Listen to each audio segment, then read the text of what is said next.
Vamos a orar un momentito, por favor, si es tan amable, hermano. Cierre sus ojos. Vamos a pedir que en esta tarde esta palabra nos hable, nos bendiga, nos ministre a nuestras vidas. Porque el Señor siempre habla a través de su hermosa palabra. ¿Sí, hermanos? Siempre, siempre. Nosotros lo que queremos, Señor, pedirte en este momento que tú nos ministres y nos hables a través de ella, que podamos ser bendecidos, edificados, Señor, en la fe, y que este tema que vamos a tocar en esta tarde, Señor, abra nuestros ojos y traiga crecimiento y madurez espiritual a nuestras vidas. Te damos gracias, Señor, por tu palabra hermosa. Te pedimos que tú la uses para hablar a nuestras vidas. Te lo pedimos en el nombre de Jesús. Amén y amén. Hay tres porciones que yo voy a leer en esta tarde. Una se encuentra en el Evangelio según San Juan, capítulo 1. La otra porción se encontraría en la carta de Pablo a los Romanos. Y la otra y última porción se encontraría en la carta de Pablo a los Gálatas. Si nosotros comenzamos a leer la Biblia desde el tiempo que salió precisamente el pueblo de Israel de la esclavitud en Egipto, nos vamos a dar cuenta que a los 50 días de aquella salida milagrosa, Moisés sube a lo alto de una montaña que la conocemos con el nombre del Monte Sinaí, donde está durante 40 días y 40 noches en plena comunión con Dios, orando, ayunando y recibiendo palabra para después, al bajar del monte, transmitírsela y enseñársela al pueblo. Me llama mucho la atención que eran esclavos, pero no eran analfabetos. Nunca ha habido analfabetos en el pueblo de Israel, porque desde su más tierna infancia, prácticamente desde el hogar, los niños aprenden a leer y a escribir con sus padres con la palabra de Dios en la mano. Y fíjense, Dios le da un regalo maravilloso al pueblo de Israel que lo conocemos como la ley, la Torá. Algunos a veces me escriben y me preguntan, ¿y dónde puedo encontrar esos libros? ¿Dónde puedo comprar la ley de Moisés? Digo, la tiene en la Biblia, hermano. Los primeros 5 libros de la Biblia, que se conocen como el Pentateuco, son los libros de la ley de Moisés. Génesis, Éxodo, Levítico, Números y Deuteronomio. Esos son los 5 libros de la ley, escritos por Moisés. En esos libros encontramos un total de 613 mandamientos. 613 mandamientos que iban a regir al pueblo de Israel hasta que viniera el Mesías. 613 mandamientos que humanamente hablando eran prácticamente imposibles cumplirlos todos. En la ley que fue dada por Moisés no hay gracia, no hay misericordia. En la ley el que la hace, la paga. En la ley es el ojo por ojo y diente por diente. Dice la Biblia en Juan capítulo 1, verso 17, que la ley nos vino por medio de Moisés, pero la gracia y la verdad vinieron por medio de Jesucristo. Encontramos 3 aspectos fundamentales de la ley, y es la ley y la gracia, la ley y la justicia, y la ley y la promesa. Son 3 aspectos importantes que vamos a ver en esta tarde referente a este tema. La ley fue un instrumento que el Señor utilizó durante siglos para guiar al pueblo de Israel y protegerlo de alguna manera de todas las malas costumbres y de todas las terribles prácticas que llevaban a cabo los pueblos que les rodeaban. Ellos tenían que guardarse moral y espiritualmente. Ellos tenían que marcar una diferencia. Al fin y al cabo era el único pueblo en el mundo que en aquel momento creía en un solo Dios. Todos los demás pueblos que les rodeaban eran politeístas. El único pueblo que adoraba a un solo Dios eran ellos, era el pueblo de Israel. Y Dios había prometido ya desde el libro del Génesis capítulo 3 que algún día vendría un Mesías, un libertador que haría una obra en sus vidas que libertaría y iba a redimir al mundo de sus pecados, y ese libertador o Mesías sabemos quién fue, ¿verdad? Nuestro Señor Jesucristo. Pero hasta que viniera el Mesías era necesario que el pueblo se comportara bien, que no se contaminara con las costumbres y con las prácticas y con las religiones paganas de su época. Por eso ellos tenían fiestas diferentes, costumbres diferentes, un régimen de comidas completamente diferentes. Ellos vestían de una forma diferente, ellos tenían leyes completamente diferentes, porque ellos tenían que marcar una diferencia. Y para eso sirvió la ley, para que ellos interiorizaran que eran un pueblo escogido, un pueblo diferente a los demás pueblos. Y la ley fue el instrumento que Dios iba a utilizar para proteger de alguna manera a ese pueblo hasta que viniera el Mesías. Pero la ley además también sirvió para que todo el mundo de Israel supiera que todos eran pecadores.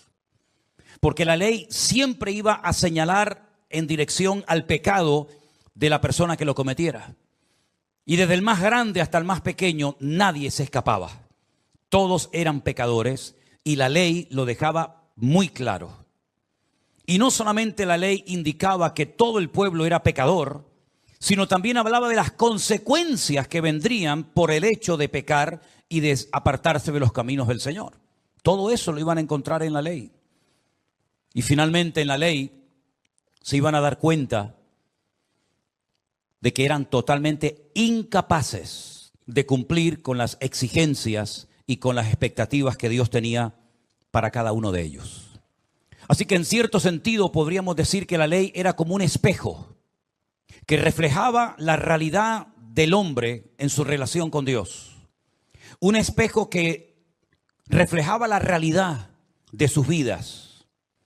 No disimulaba sus pecados, no ocultaba sus pecados, sus rebeldías, sus rebeliones, sino todo lo contrario. Reflejaba y muy claramente que ellos eran una nación que, aunque eran diferentes, eran exactamente igual de pecadores que cualquier otra nación de la tierra. Lo que me llama la atención es que esas leyes, esos mandamientos, esos decretos, esos estatutos no fueron escritos en papel, en pergaminos, sino en piedra.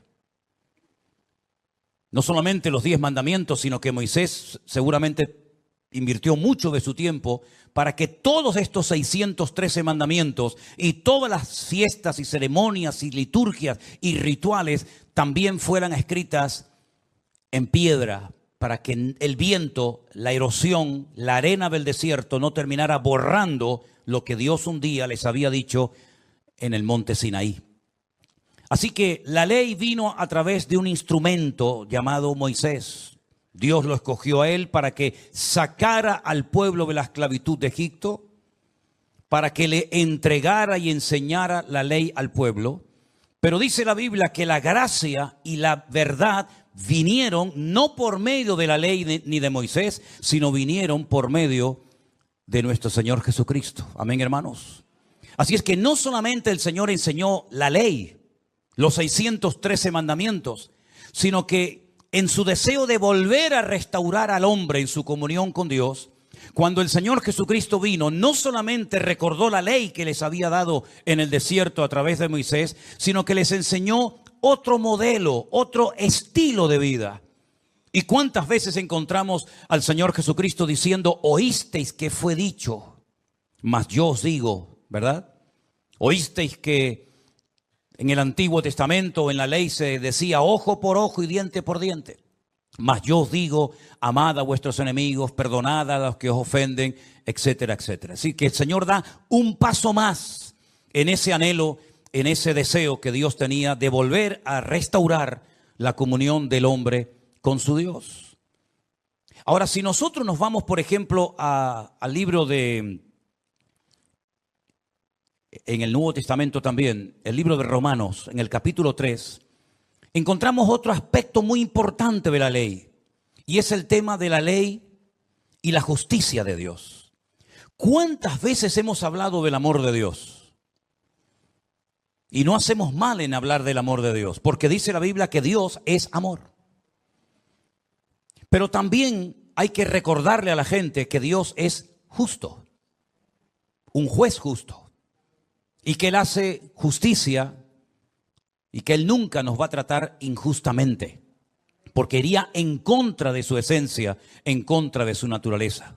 Romanos capítulo 3, verso 21 dice, pero aparte de la ley, ya la ley se había manifestado, ya la conocía todo el mundo, pero aparte de la ley, también se ha manifestado la justicia de Dios. Y esa justicia de Dios que se manifestaría en un momento, de ella se habló en la ley y también por los profetas. Justicia de Dios por medio de la fe en Jesucristo para todos los que creen en Él, porque no hay diferencia. Por cuanto todos pecaron y todos están destituidos de la gloria de Dios, también ellos, siendo justificados gratuitamente por su gracia mediante la redención que es en Cristo Jesús, a quien Dios puso como propiciación o como sustituto, ¿verdad?, por medio de la fe en su sangre, para manifestar su justicia a causa de haber pasado por alto en su paciencia los pecados pasados. Así que encontramos que la ley decía que el que pecaba tendría que morir. ¿Pero quién? ¿El pecador? Entonces todos morirían. ¿Se acuerdan ustedes cuando unas personas rodearon al Señor Jesucristo, grandes conocedores de la ley, y le dijeron, esta mujer la hemos sorprendido en el mismo acto de adulterio? Y según nuestra ley, dice que a tales personas tenemos que eliminarlas, tienen que morir. Y el Señor dijo, sí, es verdad, la paga del pecado es la muerte. Pero para poder ejecutar a esta persona que ustedes dicen que la han sorprendido en pleno pecado, ustedes tienen que estar limpios, porque si no son exactamente igual de pecadores que ella. Así que el que se sienta libre de pecado, coja la piedra y se la lanza. Y la palabra de Dios dice que nadie se atrevió a levantar ni una sola piedra contra ella, porque todos se sintieron pecadores, todos se sintieron aludidos y todos sabían perfectamente que no eran dignos. No estaban capacitados para ejecutar justicia contra una persona que efectivamente merecía la muerte, según la ley. Porque como dije hace un instante, en la ley no hay misericordia. En la ley el que la hace la paga. La ley no hay gracia, no hay misericordia. La ley dice esto y esto es lo que hay. Ni más ni menos. Así que según la ley, efectivamente, este pecado, como el de ustedes y como el de todos, merece la muerte. Pero para poder cumplir con la justicia de la ley, uno tiene que estar limpio de pecado. ¿Y quién está limpio de pecado? Si todos hemos pecado y todos nos hemos apartado como ovejas, cada cual se apartó por su camino, hermanos. Así que dieron media vuelta y se marcharon. Así es que Dios en Cristo manifestó su justicia. ¿Cómo la manifestó? De una forma espectacular. Así como el pecador tenía que llevar sacrificios de animales según la ley para que esos animales murieran en lugar del pecador en vez del pecador morir en lugar del animal, el Señor Jesucristo lo que hace es que ocupa nuestro lugar y echa sobre sus hombros tu pecado y mi pecado para que tú no tengas que morir, sino que Él ocupó tu lugar. Y Dios sobre él derrama su justa justicia, porque la paga del pecado es la muerte.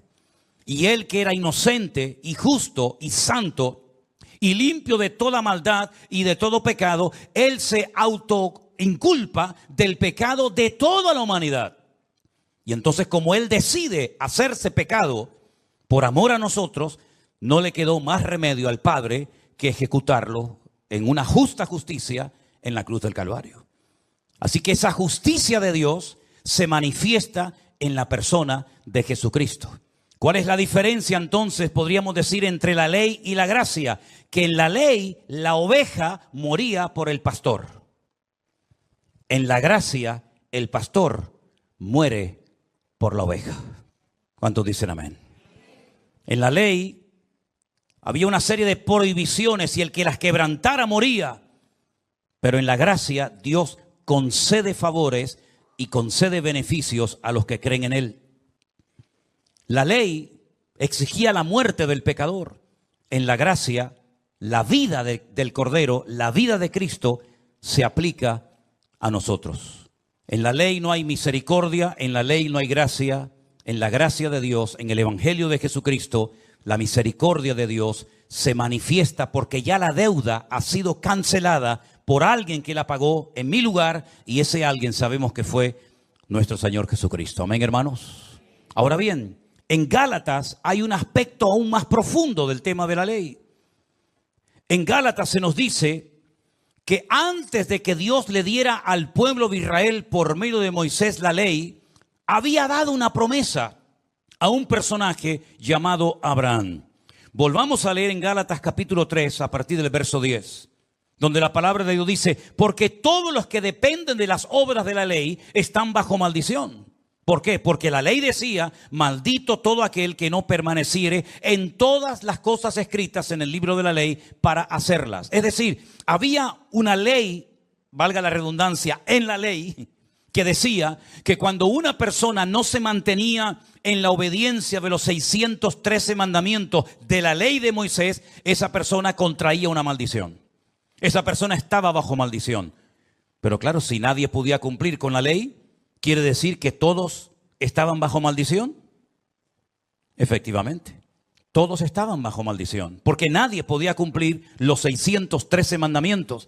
Era tan exigente la ley de Dios, porque la ley de Dios refleja la esencia, refleja la naturaleza, la santidad de Dios. ¿Y quién puede vivir siendo humano como Dios?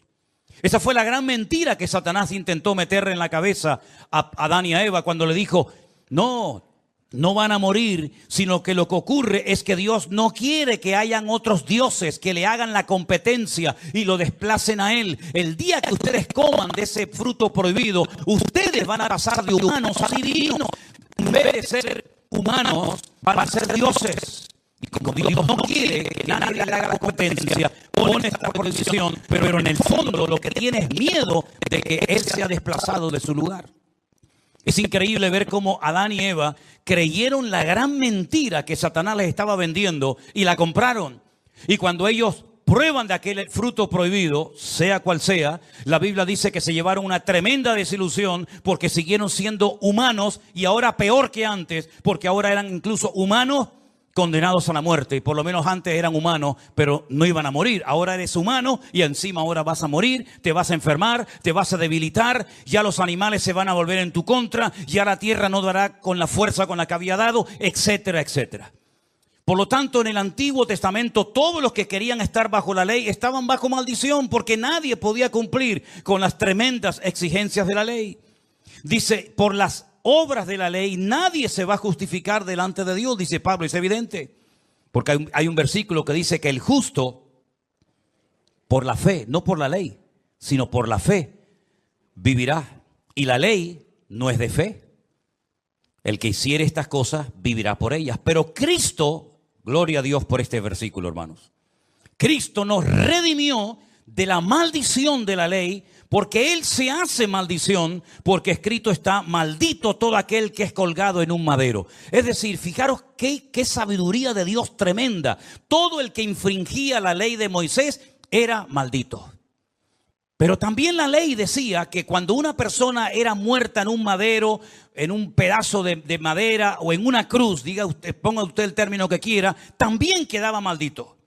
Entonces lo que Cristo hace es que Él decide que lo maten clavado en una cruz.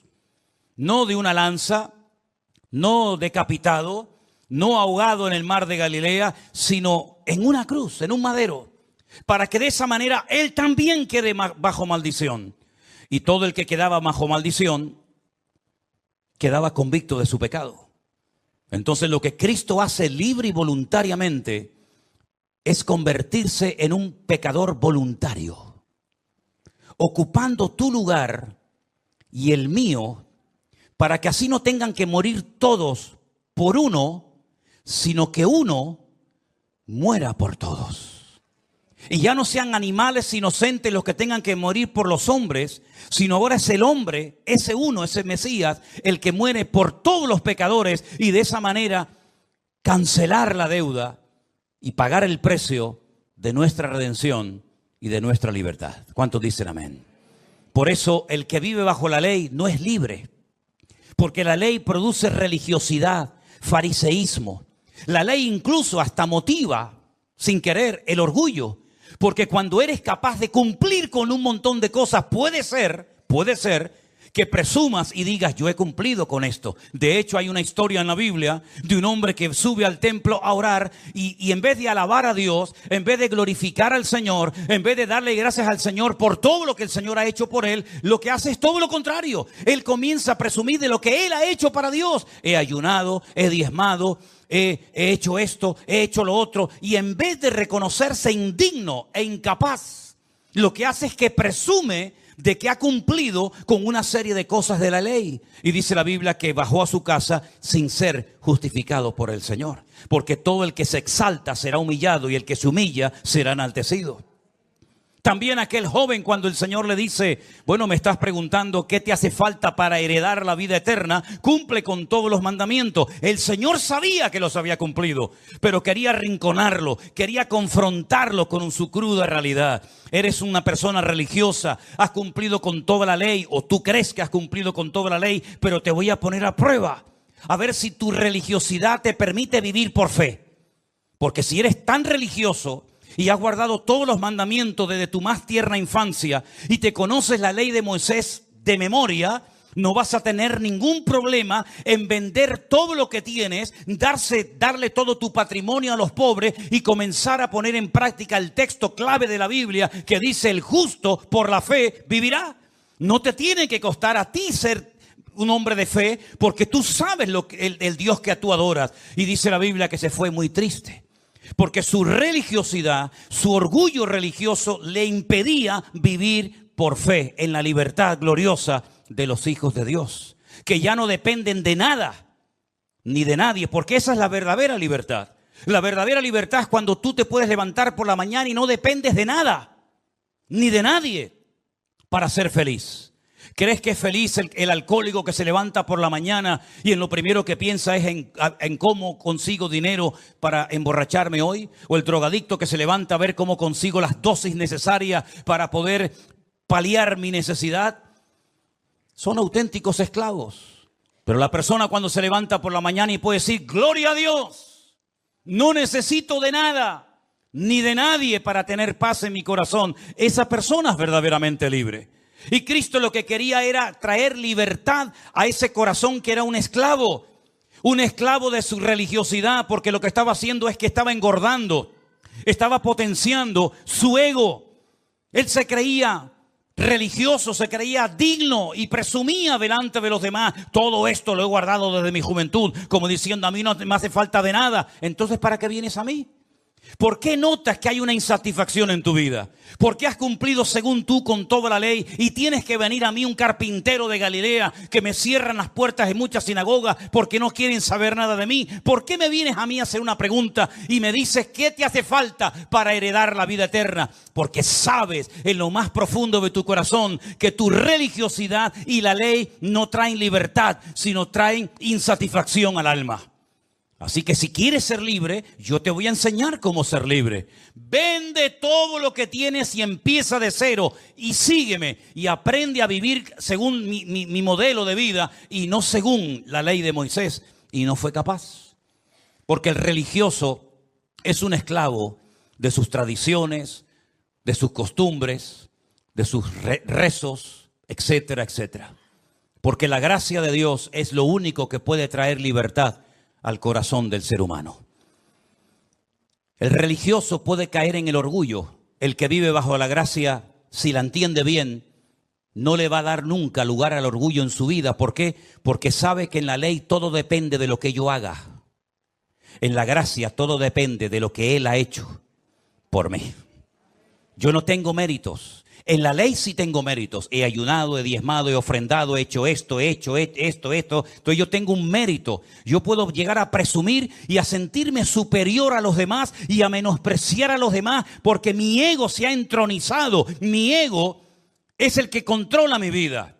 Yo soy el que digo a qué hora me tengo que levantar a orar. Yo soy el que digo cuánto tiempo puedo estar en ayuno. Yo soy el que digo si oro de pie, sentado, caminado, sentado o de rodilla. En otras palabras, yo soy el que pongo las normas. Y todo eso lo que hace es que potencia tu ego. Pero en la gracia es el ay de mí, Señor.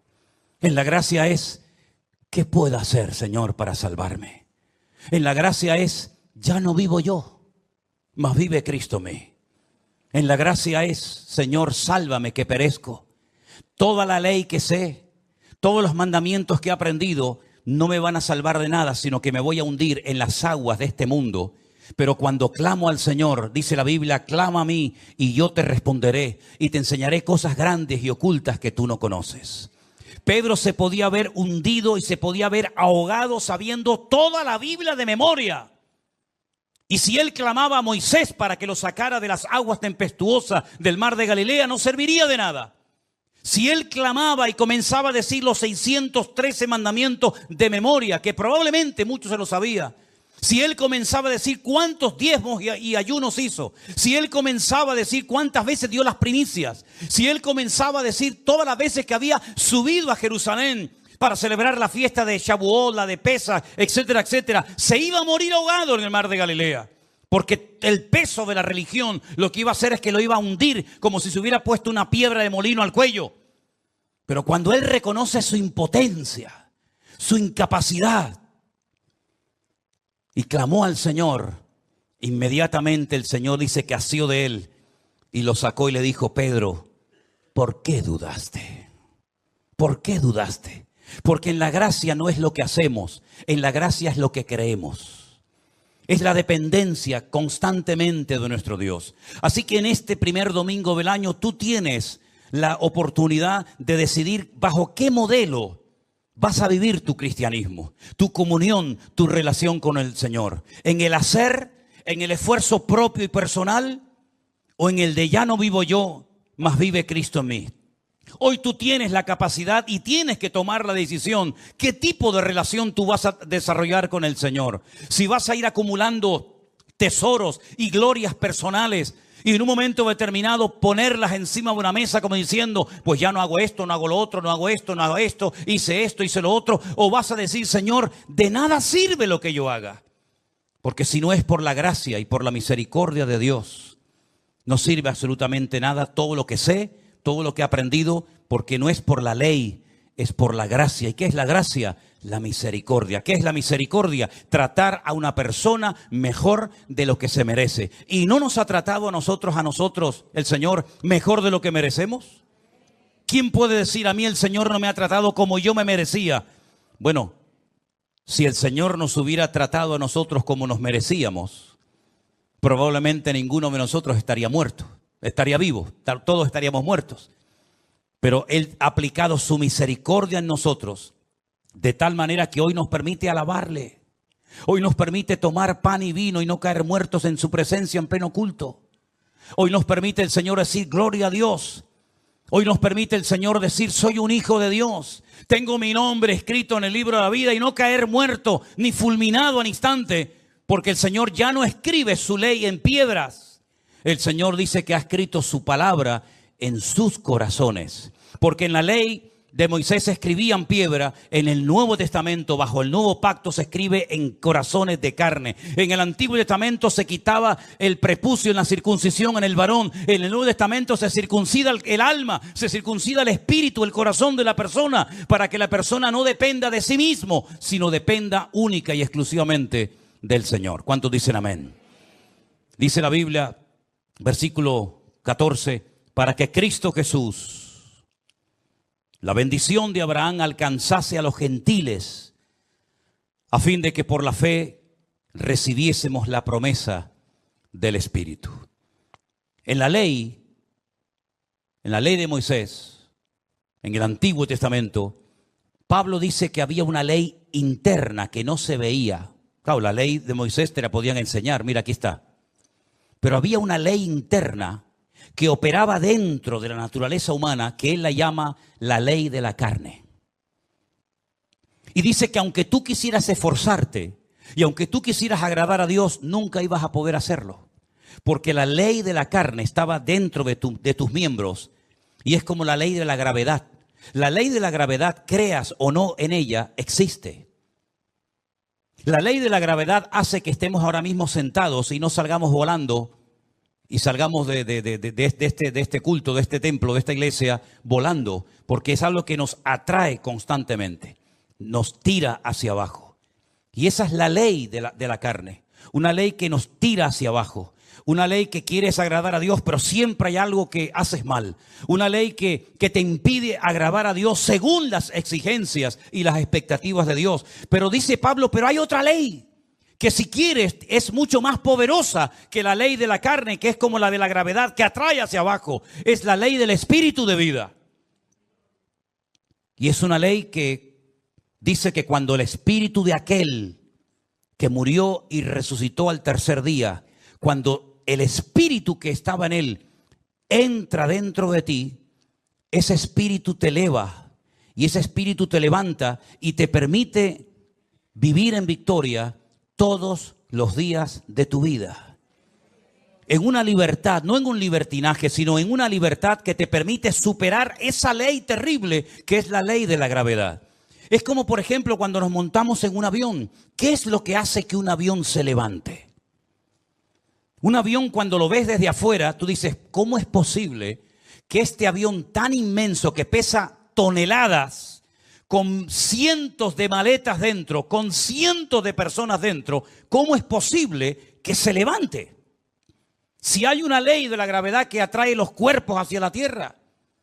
Y esa ley existe, pero es que hay otra ley. Y es que cuando el avión comienza a coger velocidad por la pista, y está siendo atraído por la ley de la gravedad, en cuanto levanta el morro, en cuanto levanta la parte delante del avión y abre las alas, lo que hace es otra ley, lo levanta del suelo, y los motores lo que hacen es que lo impulsan hacia adelante. ¿Ha negado, se ha quebrantado la ley de la gravedad? No, sigue existiendo. Pero hay otra ley más fuerte. Y es que cuando el piloto levanta el morro del avión, el aire lo que hace es que levanta el avión hacia arriba y no se queda ahí flotando, sino que los motores lo que hacen es que lo impulsan y lo llevan a otras direcciones. ¿Acaso cuando nos convertimos la ley del pecado quedó anulada? No, sigue estando ahí. La carne será carne toda la vida. Por eso Pablo dijo en Romanos 8, los que son de la carne, ¿en qué piensan? En las cosas de la carne. Pero los que son del Espíritu, ¿en qué piensan? En las cosas del Espíritu. Es decir, no es que el pecado ha desaparecido, al contrario, cada vez hay más pecado en el mundo, ¿sí o no, hermanos? La maldad va a ser multiplicada. Entonces, si la maldad se va a multiplicar y no va a menguar, ¿cómo vamos a poder vivir nosotros en victoria? Si ya nos cuesta vivir en victoria con la maldad que hay, si encima tú me dices que se va a multiplicar, entonces cada vez se va a hacer más difícil. Pero es que dice la Biblia, hay otra ley, que donde abunda el pecado, sobreabunda la gracia. Es decir, habrá un montón de pecado, habrá violencia, habrá agresividad, como los días de Noé, escuchamos el día jueves en el mensaje. Y todo eso es una realidad, es un hecho. Cada vez habrá más maldad, cada vez habrá peores cosas en el mundo. Pero cada vez el que busque al Señor tendrá más fuerza, tendrá más gracia, tendrá más vitalidad en el espíritu. ¿Por qué? Porque no vivimos en la carne como vivían en el Antiguo Testamento, sino que ahora tenemos el Espíritu de Dios, el Espíritu del Señor Jesús. Y cuando entramos en comunión con el Señor, eso le pasó a Pedro en una ocasión, que dice que cuando él fue a aquel monte a orar con el Señor, de repente el Señor comienza a transfigurarse, comienza a cambiar. Era la misma montaña, era la misma persona, era el mismo clima, era el mismo paisaje, pero sin embargo la comunión del Hijo con el Padre lo iba transformando de tal manera que Pedro llegó a decir, oye, yo me quiero quedar aquí, yo no me quiero bajar de aquí. En otras palabras, este es el mejor lugar del mundo, porque aquí donde hay comunión con Dios y hay relación con el Señor. Entonces lo que nosotros tenemos que hacer no es quejarnos de cómo está el mundo va a ir de mal en peor, hermanos, así de claro. Lo que tenemos cada vez es que buscar más de Dios. Porque buscando más de Dios vamos a poder contrarrestar la fuerza de gravedad, el pecado que nos tira hacia abajo. Y estando llenos del Señor, si hemos resucitado con Cristo, ponemos la mirada en las cosas de arriba, nos sentamos arriba y miramos el mundo de arriba para abajo y no de abajo para arriba. Y vamos a poder vivir en victoria y por encima de las circunstancias. Y vamos a poder mantenernos firmes en el Señor y vamos a poder marcar una diferencia. Pero no porque nosotros nos proponemos con mucha fuerza de voluntad, porque la fuerza de voluntad no sirve para nada en este mundo espiritual, sino es con mi espíritu, dice el Señor. ¿Cuántos dicen amén? Así que mis queridos hermanos, cuando El apóstol Pablo se enteraba de que venía gente de Jerusalén y se metían en las iglesias y le decían a los recién convertidos, no, esto de la gracia está muy bonito, esto del evangelio está muy novedoso, pero hay que volver a la ley. Hay que volver a la circuncisión, hay que volver a los rituales, hay que volver a la ceremonia, hay que volver. Entonces se celebró un primer concilio y entonces allí va Pablo, Santiago, Pedro y dicen, ¿pero qué estáis haciendo? Por favor, nosotros no vamos a poner esta carga porque esto es una auténtica carga sobre la vida de los recién convertidos. Nosotros lo que tenemos que enseñarles a la gente a vivir en la libertad gloriosa de los hijos del Señor, porque ni ustedes, ni nosotros, ni nuestros antepasados fueron capaces de cumplir con las expectativas de Dios en la ley. Porque la ley es perfecta, pero el hombre es imperfecto. La ley es buena, pero el hombre es malo. El hombre no tiene capacidad interior para poder vivir a ese nivel. Entonces Dios lo que hace es invierte el orden. La ley le decía al hombre, sube, mira, ahí está Dios, sube, pórtate bien, perdona, sacrificio, ofrenda, diezmo, sube, y nunca llegaba. Entonces Dios dice, vamos a hacerlo al revés. En vez de que ellos suban a nuestra altura, que nunca lo van a conseguir, baja. Métete en sus cuerpos, en sus vidas, y que suban con tu ayuda y con tu bendición a nuestra presencia. Y por eso, mis queridos hermanos, cuando uno entiende el evangelio de Jesucristo, qué ley ni san ley, qué mandamientos ni san mandamientos. Cuando le dijeron al Señor, Señor, y para ti, de todos los mandamientos que tenemos, que son 613, ¿cuál es el más importante? Para tentarlo, ¿no? Siempre venían para tentarlo. No porque en el fondo quisieran aprender, sino porque siempre buscaban algo para acusarlo. Dice, el mandamiento más importante es el que aprendéis desde niños. Amarás al Señor tu Dios con toda tu alma, con todo tu corazón y con todas tus fuerzas. Y a tu prójimo como a ti mismo. Pero no hay una contradicción entre el ojo por ojo, diente por diente y amarás a tu prójimo como a ti mismo. Parece que hay como una contradicción. ¿Qué hago? ¿Le saco el ojo o lo amo? ¿Le saco el diente o lo perdono? Porque tanto una cosa como la otra está escrita en la ley. Claro, pero este es el espíritu de la ley, el espíritu vengativo, el espíritu que no hay gracia, no hay misericordia, no hay nada. Por eso el que me la hace me la paga. Y por eso el que me robaba me tenía que devolver 4 veces más de lo que me había robado. Pero en el Nuevo Testamento, en el nuevo pacto, el Señor dice, ahora tú eres capaz de amar a tu prójimo como a ti mismo. Y ahí viene la pregunta saducea, la pregunta capciosa, ¿sí? ¿Y quién es mi prójimo? Porque para el judío, el prójimo es otro judío. Y el Señor dice, no, para ustedes y para todos los que creen en mí, el prójimo es todo ser humano. Jonás no fue capaz de entender eso. Él estaba en el ojo por ojo, diente por diente. Eso de ir a Nínive a predicarles para que se arrepientan y para que se conviertan. Eso no entraba dentro de sus expectativas ministeriales. Él como profeta no podía permitir que un inconverso, que un pagano, que alguien que había hecho tanto daño a Dios y al prójimo pudiera ser perdonado y ser tratado delante de Dios como yo. Por lo tanto, prefiero morirme ahogado en el mar Mediterráneo que antes ir a Nínive a que se arrepientan. Y lo mismo le pasó a Pedro cuando el Señor le dice, no llames inmundo lo que yo he limpiado. Es decir, ya estamos en una etapa nueva. El que sigue en la ley está bajo la ley, bajo la presión de la venganza, del ojo por ojo y diente por diente. Pero ahora nosotros en Cristo somos nuevas criaturas. Y por eso dice, mía es la venganza, yo pagaré, dice el Señor. No somos nosotros los que tenemos ahora que buscarnos el mejor abogado, presentar denuncias a todo el mundo para ganar el juicio y demostrar que yo era el que tenía la razón y los demás estén equivocados, sino que ahora yo ya no estoy bajo el fiscal del Antiguo Testamento, sino bajo el abogado del Nuevo Testamento. ¿Usted quiere vivir bajo el fiscal de la ley? Ahí la tiene. Pero usted quiere tener al mejor abogado del mundo que no pierda ningún caso y que nunca permitirá que sus hijos pasen por cuestiones que él no ha permitido. Póngase bajo la cobertura del Señor Jesucristo, el mejor abogado del mundo. ¿Cuántos dicen amén? Entonces, el Señor le da al pueblo de Israel a través de Moisés la ley. viene y aplica la justicia de esa ley a través de Cristo. Pero ahora hay un paréntesis y el Señor Jesucristo le dice a los judíos: vosotros sois de vuestro padre el diablo. ¿Cómo que nuestro padre el diablo? Nosotros nunca nos hemos considerado hijos del diablo ni hijos de fornicación. A los mismos meses, a todos exactamente igual, pero cada uno de nosotros, como seres individuales, tenemos que tomar la decisión: ¿cómo voy a vivir mi relación con Dios?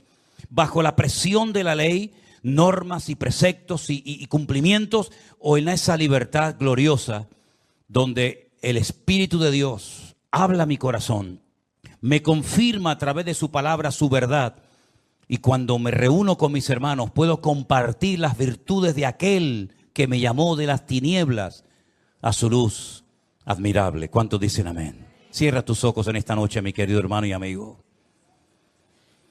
Recuerda esto: en la ley la oveja moría por el pastor, en la gracia el pastor muere por la oveja. Aleluya. Yo he venido a daros vida y vida en abundancia. En la ley se condenaba al pecador. En la gracia, a través de los méritos de Cristo, se justifica, se perdona al pecador. El ministerio del Antiguo Testamento era una sombra de lo que vendría en el Nuevo Pacto. Y Cristo es el cumplimiento de aquellas promesas dadas a los patriarcas en el Antiguo Testamento.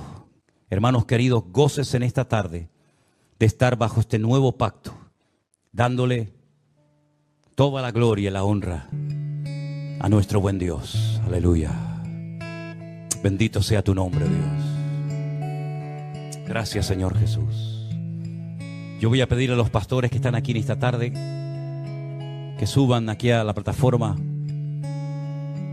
y juntos vamos a alabar a nuestro Dios. Nos ponemos todos de pie, mis queridos hermanos. Gracias, Señor Jesús. Ellos estarán orando en este momento por todos y cada uno de nosotros, por nuestras familias, nuestros trabajos, nuestros hijos, para que podamos tener un año victorioso y bendecido. Cada uno de ellos va a estar pasando aquí para orar. Aleluya. Oramos. Gracias, Jesús. Padre, te damos gracias. Gracias, Señor, gracias. Gracias, Señor, infinitas gracias.